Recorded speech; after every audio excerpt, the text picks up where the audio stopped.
Perkenalkan, nama saya Yohana Joy Fitri Siska Handayani Sibuan, NIM 22031083.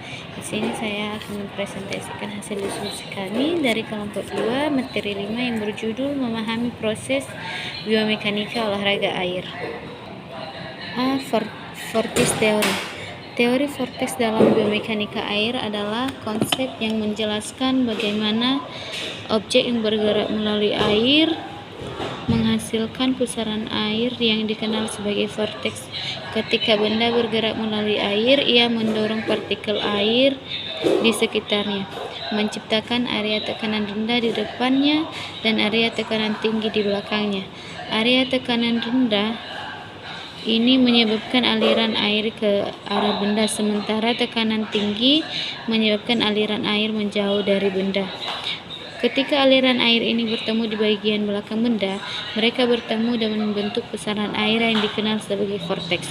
Vortex dapat memiliki efek yang signifikan pada performa benda yang bergerak melalui air, seperti mengurangi kecepatan dan stabilitas. Vortex juga dapat memengaruhi organisme yang hidup di dalam air, seperti ikan dan paus. Ikan dapat menggunakan vortex yang dihasilkan oleh sirip mereka untuk membantu mereka bergerak melalui air lebih efisien. Sementara paus memanfaatkan vortex yang dihasilkan oleh aliran air di sekitar tubuh mereka untuk mendapatkan makanan dengan lebih efektif. B. Scaling teori. Teori scaling adalah sebuah teori dalam biomekanika air yang digunakan untuk menjelaskan gerakan tangan atau kaki pada saat berenang yang bertujuan untuk menghasilkan gaya dorong yang besar dalam arah yang sejajar dengan permukaan air. Teori scaling berdasarkan pada prinsip Bernoulli yang menyatakan bahwa ketika sebuah benda bergerak melalui air, tekanan pada sisi yang menghadap arah gerakan akan lebih rendah dibandingkan dengan sisi yang menghadap ke arah yang berlawanan. C. Penggunaan gerak kayuhan. Gerak kayuhan atau pengayuhan adalah salah satu teknik umum yang digunakan dalam olahraga air seperti senam, selancar, kano, dan kayak. Gerakan ini memungkinkan tubuh untuk bergerak maju melalui air dengan efisien dan cepat. Dalam biomekanika air, gerakan kayuhan dapat dipecah menjadi beberapa elemen seperti pemulihan.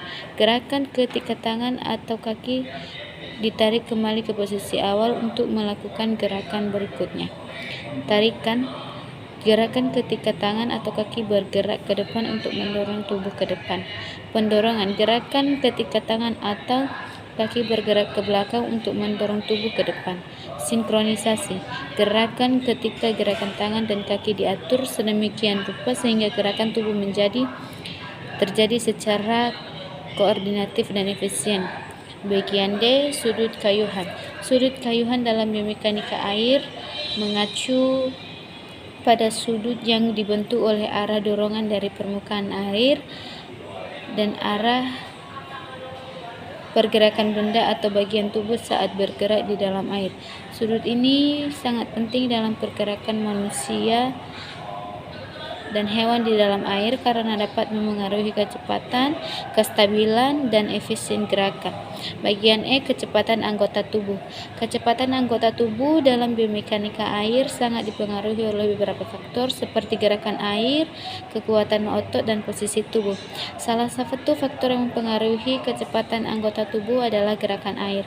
Karena air memiliki densitas yang lebih tinggi dari udara, maka gerakan anggota tubuh dalam air akan lebih lambat dibandingkan dengan gerakan anggota tubuh di udara. Namun gerakan air juga memberikan keuntungan bagi anggota tubuh dalam air karena dapat membantu menghasilkan gaya dan daya dorong yang diperlukan untuk bergerak. Dalam biomekanika air terdapat beberapa teknik yang dapat digunakan untuk meningkatkan kecepatan anggota tubuh, seperti teknik gerakan kaki dalam gaya bebas atau gaya kupu-kupu, atau teknik gerakan tangan dalam gaya dada atau gaya kupu-kupu. Teknik-teknik ini dapat dimanfaatkan prinsip fisika seperti gaya dan hambatan untuk meningkatkan kecepatan dan efisiensi gerakan dalam air. Bagian F. Frekuensi. Dalam biomekanika air, frekuensi menunjukkan pada sejumlah siklus atau gelombang yang terjadi dalam waktu tertentu. Frekuensi ini penting dalam mengukur gerakan atau pergerakan yang terjadi di dalam air, terutama dalam konteks olahraga air seperti renang dan selancar. Dalam penelitian biomekanika air, frekuensi juga dapat digunakan untuk membandingkan pergerakan antara individu atau kelompok, serta untuk mengukur perubahan dalam pergerakan seiring waktu atau latihan. Bagian G, ranjang kayuhan. Ranjang kayuhan dalam biomekanika merujuk kepada pergerakan ranjang kayuhan atau perahu dalam air dan bagaimana kekuatan diterapkan pada air untuk menghasilkan gerakan. Ranjang kayuhan dalam biomekanika air juga mempertimbangkan faktor lain seperti kecepatan air, gaya tarik gravitasi, dan gesekan. Dalam olahraga dayung kompetitif, desain ranjang kayuhan juga menjadi faktor penting dalam meningkatkan kinerja dan efisien, misalnya bentuk dan ukuran dayung, kekuatan dayung, dan sudut dayung. Yang benar semuanya dapat mempengaruhi pergerakan ranjang kayuhan dalam air.